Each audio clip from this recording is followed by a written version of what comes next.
Our Spotlight Cash contents for the November season are finally confirmed, so we're going to be reviewing those today along with giving you my ratings on them. Normally, thanks to data miners, we'd be able to look ahead at the future past what's officially confirmed, but for the first time in Marvel Snap history, we are completely in the dark. The December and January seasons don't have any information in the game files that anybody has been able to dig up. If I was a gambling man, I would wager this is because the December season is likely going to have some Marvel Rivals tie in, the Overwatch Marvelized style game that's going to be releasing that month. And I bet that they don't want information on what's going to be related to that game to be leaking before it actually happens. That being said, our next Marvel Snap Patch is scheduled to be on November 14th. So if there was a chance to get some look ahead at what's going to be in December, we'll have an update on the channel after that drops. Without further ado, let's go ahead and dive on into today's Spotlight Cash review for November. Our first Spotlight Cash for November, running from the 5th through the 12th, contains Frigga as a new Series 5 card, Copycat as a returning Series 5 card, and Red Guardian as a returning Series 5 card.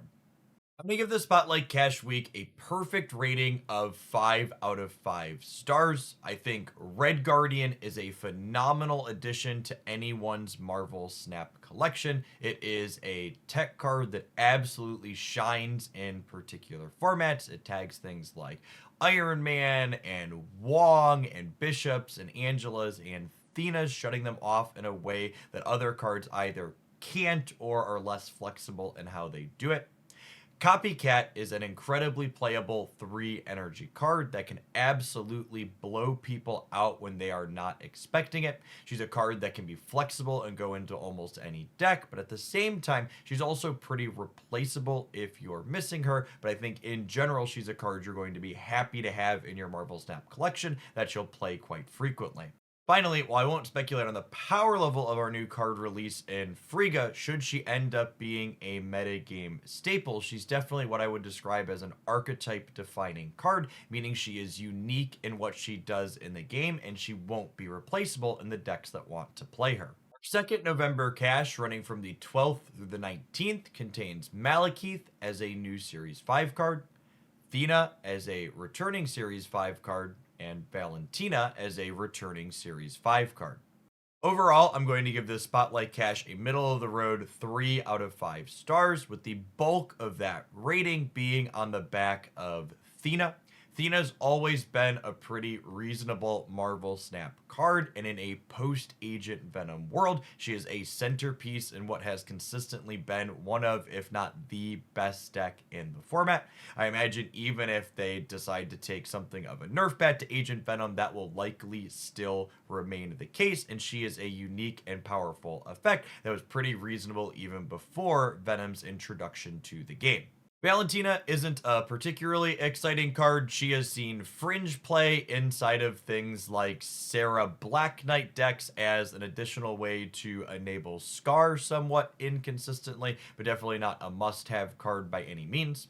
Malekith is a really weird design, and it feels like one that could have a lot of potential. In a way, he adds an element of consistency to your deck in a semi-random means because he lets you grab an extra card out of your deck. In Marvel Snap, the idea of drawing a card is really powerful because it makes your deck that much more consistent, but the way in which Malekith is drawing is very specific and kind of neat, so I really feel like I need to get my hands on this one before we see how it plays out, but I also wouldn't be surprised if it ends up being fairly strong.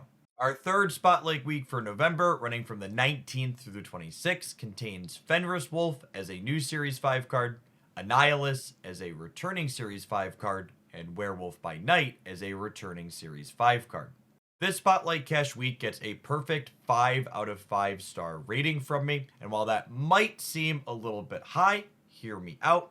While Annihilus and Werewolf by Night are not currently metagame defining powerful cards. They are both unique and define the archetypes in which they are played, meaning if there's a deck that has Annihilus or Werewolf by Night inside of it, you can't play that deck without that card. There's no replacement for them. In my opinion, one of the best ways to allocate your resources in Marvel Snap, a game that regularly has balance passes both up and down on things, is picking up cards like Annihilus and Werewolf that unlock new decks for you.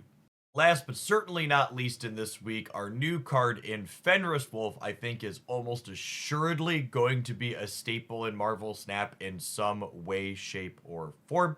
This card can have utility against opposing decks like Hela, but it also can have incredibly strong deck building synergy that you can leverage with cards like Shang-Chi and Cannonball, allowing you to consistently resurrect some of your opponent's largest statted cards that you blew away on the board. Very regularly, I think you're going to be able to Cannonball something out of one lane and reanimate that big thing in another with Fenris Wolf, allowing you to win 2 lanes with just 2 cards. Our final Spotlight Cache for the November season, running from the 26th through December 3rd, contains Gorr the God Butcher as a new Series 5 card, Havoc as a returning Series 4 card, and Legion as a returning Series 4 card. I think this is easily the worst Spotlight Cache week of the season. I'm going to give it a fairly poor 2 out of 5 stars. While Legion is a very playable Marvel Snap card, it is Series 4, meaning if it's missing from your collection, picking it up with collector tokens as opposed to burning Spotlight keys is very reasonable. Havoc is one of my favorite niche cards in the game, but it is incredibly niche, and the decks that it wants to be played in have basically never been best decks in Marvel Snap. The new card release, Gorr the God Butcher, is the biggest draw this week, but I expect this card will likely be fairly niche. While it has synergy with things like Bast and Agent Venom, I wouldn't be surprised if Mr. Negative is its primary place that it ends up shining. Those of you who caught my November card review last month will note that King Atiri is nowhere in Spotlight Caches in November. This is because Deadpool's Diner will be returning on November 21st, and he'll be the card that you'll be obtaining through playing matches in that game mode. It's also been confirmed that, similar to Agony, who released inside of High Voltage last month, King Atiri will be releasing as a Series 4 card. So if Deadpool's Diner is not your cup of tea, you'll be able to pick up the King for just 3,000 collector's tokens after that event closes out. Which Spotlight Caches do you think you'll be pulling for in November, if any? I'd love to hear about it in the comments down below. As always, thanks for making it all the way through to the end of the video. Be sure you smash that like button if you enjoyed my roundup here today, and make sure you're subscribed to the channel so you don't miss any other Marvel Snap updates like this one, or deck list roundups as we try to keep our finger on the ever-changing Marvel Snap metagame.